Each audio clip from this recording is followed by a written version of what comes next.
Jennifer Lopez didn't just return to Anaconda after nearly 3 decades, she slipped back into the franchise at the very last second. With the movie already locked in for release, cameras rolled on her surprise cameo just weeks before audiences ever saw it. No early announcement. No build-up. Just a quiet, last-minute decision that caught fans completely off guard. And what makes this even more interesting isn't just when it happened, it's why it almost didn't happen at all. Because behind this unexpected return is a story of scheduling chaos, creative hesitation, and a decision that came down to one crucial promise. Back in 1997, Anaconda wasn't just another creature movie, it was a cultural moment. Jennifer Lopez was still rising, Ice Cube was crossing into blockbuster territory, and audiences weren't ready for how wild this jungle thriller would become.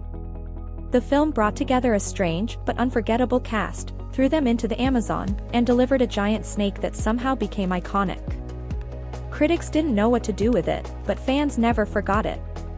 Over time, Anaconda turned into one of those movies people quote, meme, and revisit, not because it was perfect, but because it was bold, chaotic, and unmistakably of its era. And for Lopez, it marked one of the early films that helped push her into mainstream stardom. But nearly 30 years later, no one expected that legacy to suddenly come back into focus, especially not in the way it did next. When news broke that Anaconda was getting a new version, most people expected a standard reboot. Bigger effects. Darker tone. Maybe a serious survival thriller. Instead, the franchise took a sharp turn. This time, the lead roles went to Paul Rudd and Jack Black, two names no one associates with jungle terror. The shift instantly changed the conversation.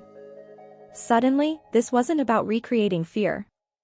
It was about leaning into the absurdity that made the original unforgettable. A self-aware, comedic twist that didn't erase the past, but played with it. And just when audiences thought the casting surprises stopped there, familiar faces quietly re-entered the picture, including Jennifer Lopez and Ice Cube, turning what looked like a simple reboot into something much more layered. But how those returns actually happened was anything but simple. What makes Jennifer Lopez's return even more surprising is how close it came to never happening at all. According to director Tom Gormican, the idea of bringing her back had been floating around for a long time. The problem wasn't interest, it was timing. Schedules refused to line up, and as production moved forward, it started to feel like the moment had passed. Principal photography wrapped. Post-production began. The movie was almost done.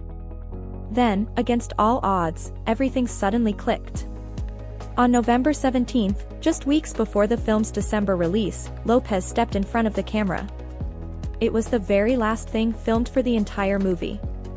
Gormican was literally finishing the final mix when he shot the scene, then dropped it straight into a sequence designed to make it work. A decision made at the edge of the deadline, and one that quietly changed the way fans would experience the film. But what she actually appears as in that scene adds an entirely new layer to the story. When Jennifer Lopez finally appears, it's not in the way anyone would expect. She doesn't step back into the jungle. She doesn't reprise her original character. Instead, she plays herself. The moment lands as a sharp, self-aware twist, turning nostalgia into something more playful.